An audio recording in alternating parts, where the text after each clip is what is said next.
How's it going, guys? MTG Mondays here with another edition of 99 Problems. Today we're going to go over my Erayo Soratami Ascendant deck. This was challenged by a friend of mine.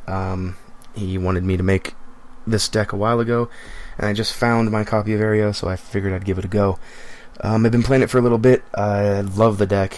It's just all control. It's pretty much everything a blue deck wants to be. It can get hated out really easy, so you have to be careful.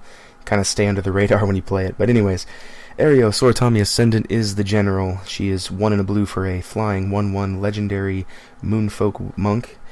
Whenever the 4th spell of a turn is played, you flip Erayo, and she turns into Erayo's Essence, which is a legendary enchantment. Counter the first spell played by each opponent each turn. Pretty awesome. So basically, what you want to do is play 4 spells very, very fast and flip over Erayo. Well, I'm going to go through some of the lands I have. I think it's 33 lands. I've got Reliquary Tower, Mystifying Maze. Let's try to get some light on here. Ghost Quarter, Radiant Fountain that you just saw fall, and Teleria West. Another card I want to put in here is the Arcane Lighthouse.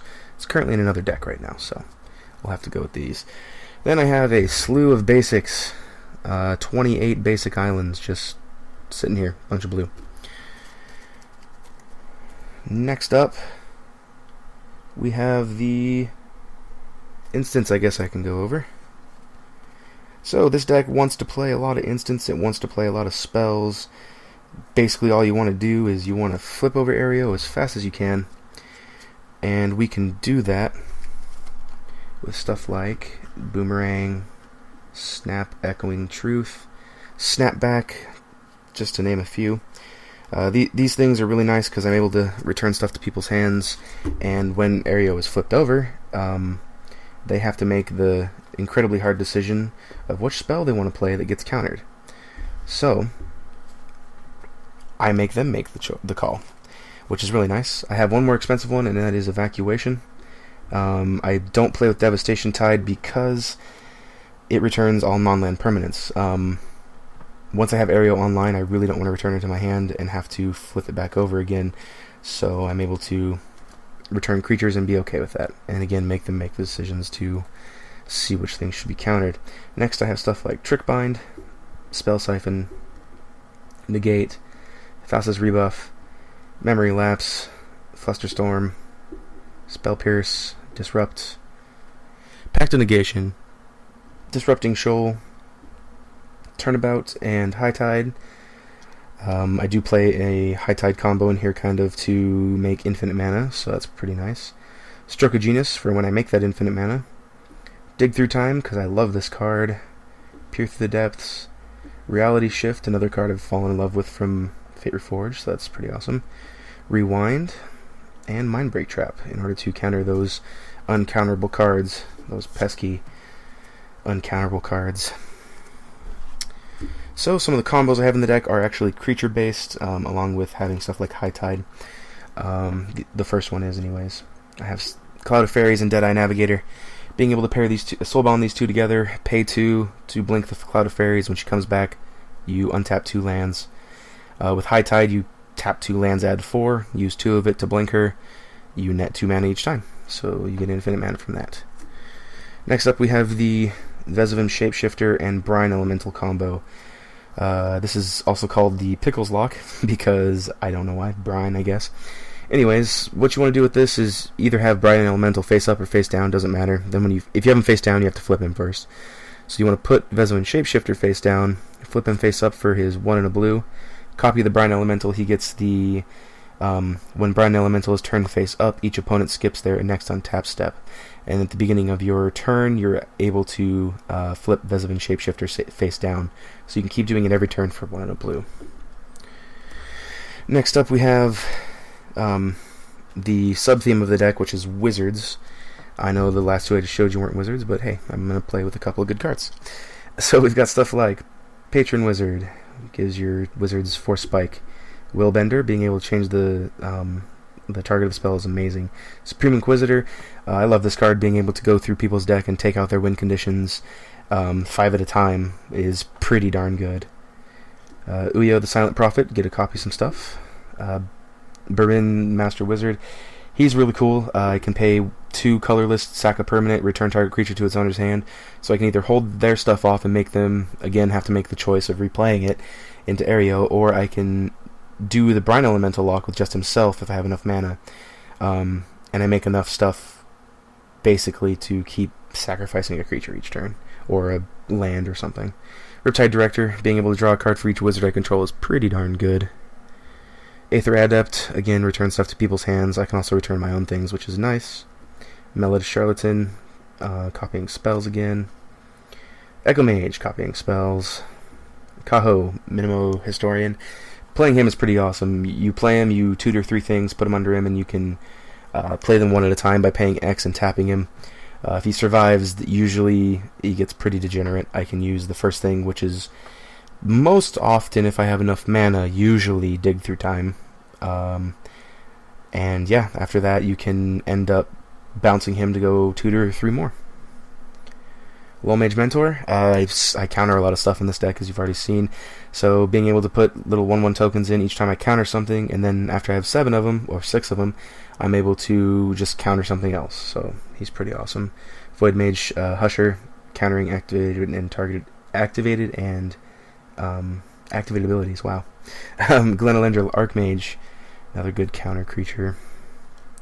Corsair's Trickster, well, she's in here, 1, because it's cheap, and 2, because late game, when I'm countering the first spell each turn, I force my opponent to play kind of their better spells. So usually they're playing a tutor to go get those better spells, or using a lot of their sack lands to shuffle their deck, stuff like that. She actually gets pretty big in late game if she goes unchecked. Disruptive Student, just a 4 spike. Serendip Sorcerer makes stuff tinier, more easier to be handled. Elite Arcanist, you're able to put some awesome stuff under this guy. Sigil Tracer, copy more stuff. Talrand Side Scummoner, I play a lot of spells, so I get a lot of Drakes. Love that card. Clone, I'm able to copy any of these guys. Guile, the rest of these aren't wizards, but Guile, like I said, I counter a lot of things, and so yeah, I actually get to play those cards instead of just letting them go away, which is amazing. Scourge of Fleets, return stuff to owner's hands. I have a lot of islands, so that works pretty well. And Mold Drifter, because I like to draw cards. I also have quite a few sorceries. I guess I don't have quite a few. I have a few sorceries in here, but the sorceries I play are all pretty much just value sorceries. I've got stuff like Preordain and Ponder. I don't have a Brainstorm in here because it's in a 60 carder right now. Call to Mind to get some stuff back. Acquire, because people always play good artifacts, and I want to play with them too. So yeah. Distant Memories has been pretty awesome for me. It's always been basically 4 mana to draw 3 cards. Even if I go get a land and bluff them out, yeah, drawing cards with this card is pretty good. Next up, we've got some artifacts. I've got stuff like Mirari, copy more spells. Cloud Key, make whatever I want cheaper, and I'm able to return it to my hand as well, and put it on something else if I'd like. Journeyer's Kite, blue doesn't have a lot of mana fixing, and being able to just basically play a land every turn is pretty awesome. Swiftfoot Boots, I only have Swiftfoot Boots in here because having 2 is kind of redundant, because really the only creature I care about protecting is Erayo. So it's really nice to have early so I can protect her until I flip it, but everything else is okay. I don't really care about protecting that much. That being said, I do have a few that would be nice to be protected. The reason I play Swiftfoot Boots over Lightning Greaves is because I'm able to target my own stuff when Wraths come through. So if the first spell gets countered, whatever, I don't have a counter spell in hand, all I have is a return creature to its owner's hand, and I really want to save something, I'm able to do it with Swiftfoot Boots. So Isochron Scepter to copy any of the instants that I have that are 2 or less, which is good. Sapphire Medallion makes stuff cheaper. Library of Leng, I draw a lot of cards with Dig Through Time and the Riptide Enforcer, I think his name is. Next up is the enchantments. I have Propaganda, Love this card. Just being able to not be attacked, and it's pretty nice because Erayo, she generates a lot of hate when you're at the table. People really don't like seeing it, and so you're able to protect yourself a little better. Rhystic Study. If I'm playing blue, I'm playing Rhystic Study. I love that card.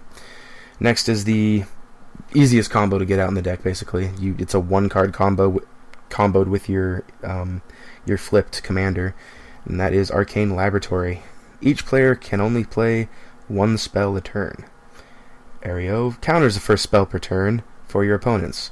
You get to play only one spell a turn, but your opponents get to play 0 spells for the rest of the game.